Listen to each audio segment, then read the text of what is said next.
क्या late filer से active filer हो सकता है? टैक्स रिटर्न फाइल करने की आखिरी तारीख खत्म हो चुकी है।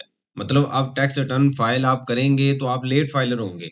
अगर आपको कोई कहे कि आपको लेट फाइलर से एक्टिव फाइलर किया जा सकता है, तो क्या कानूनी तरीके से ये ठीक होगा या आपके ऊपर कोई बाद में एक्शन लिया जा सकता है? आज के इस लेक्चर में इस कॉन्सेप्ट को स्टडी करते हैं। आप देखें प्रैक्टिकल लर्निंग है, उसमें वही महबूब। वापस आते हैं टॉपिक के ऊपर। जैसे आप सबको पता है कि जो लास्ट डेट थी टैक्स रिटर्न फाइल करने की, वो 31 अक्टूबर थी 2025। यानी कि जुलाई 2024 से लेके जून 2025 तक की जो टैक्स रिटर्न थी वो हमने इस डेट तक फाइल करनी थी। अब सवाल ये है कि अगर आपने अभी टैक्स रिटर्न फाइल नहीं की, तो आप और उसके बाद जिन लोगों ने एक्सटेंशन फाइल कर दी उनको 15 नवंबर तक जो है वो फर्दर एक्सटेंशन दे दी गई। लेकिन जिन लोगों ने 31 अक्टूबर से पहले पहले एक्सटेंशन फाइल की या 31 अक्टूबर पे की, उनको तो डॉक्यूमेंट रिसीव हो गया। लेकिन बाद में एफबीआई ने खुद ही कहा था कि भाई आप जो है 15 नवंबर तक एक्सटेंशन फाइल करें, आपको एक्सटेंशन मिल जाएगी। कुछ लोगों को रिसीव हुई, कुछ लोगों को अभी रिसीव नहीं हुई। हमारी इंफॉर्मेशन के मुताबिक ये है कि उन लोगों को भी रिसीव हो जाएगी।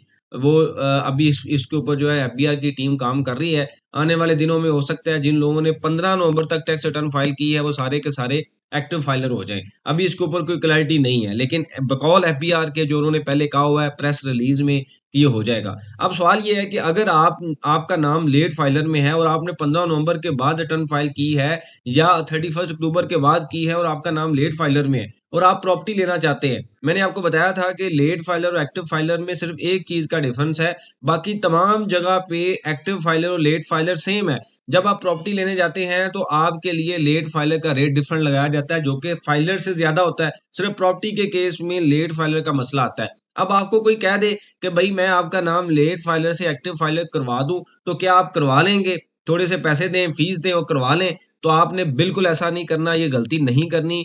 ये अगेंस्ट द लॉ है, ये क्राइम है। और इसमें मैंने आपको पहले भी बताया था कि पिछले साल में डिफरेंट आरटीओ ने के अंदर जो लोग थे, जब उन्होंने बैक डेट में जाके ये हरकत की उनको भी पकड़ा गया, और जिन लोगों ने करवाया उनको भी पकड़ा गया, और जिन लोगों के नाम पे हुआ उनको भी पकड़ा गया। क्योंकि एट द एंड तो आपका आईडी कार्ड यूज हो रहा होता है। तो बैक डेट में सिस्टम में चीज अगर ट्रेस हो जाए या कोई कंप्लेन कर दे तो आपके ऊपर जो है स्टेट एफआईआर है। याद रखें, आपने ये काम नहीं करना।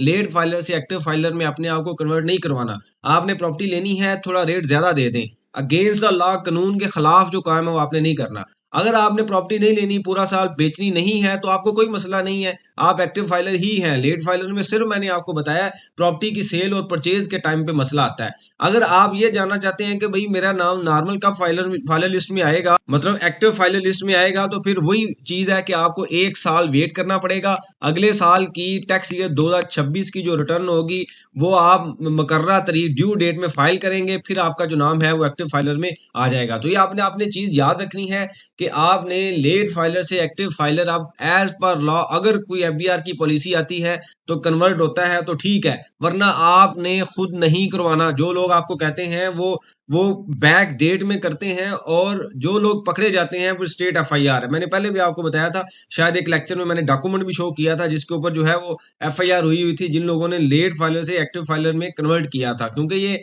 सिस्टम में जाके चेंज किया जाता है। कभी भी किसी स्टेज पे कंप्लेन हो जाए तो स्पेसिफिक उस एनटीएन पे, और जो लोग करते हैं यानी कि जो स्टाफ होता है बीआर का, उनके लॉगिन से होता है, तो तमाम चीजें पकड़ी जाती हैं। तो आपने इस चीज से परहेज करना है। टैक्स ज्यादा दे दें, कोई मसला नहीं है, लेकिन कानून के खिलाफ आपने कोई काम नहीं करना। तो ये काफी ज्यादा क्यूरीज आती थी, मुझे मैसेज आते थे, इस वजह से मैंने लेक्चर बना दिया है। इसको आप सुन लें, और अगर आपको कोई कहे तो आपने बिल्कुल ये काम नहीं करना। बहुत शुक्रिया, जज़ाकल्लाह।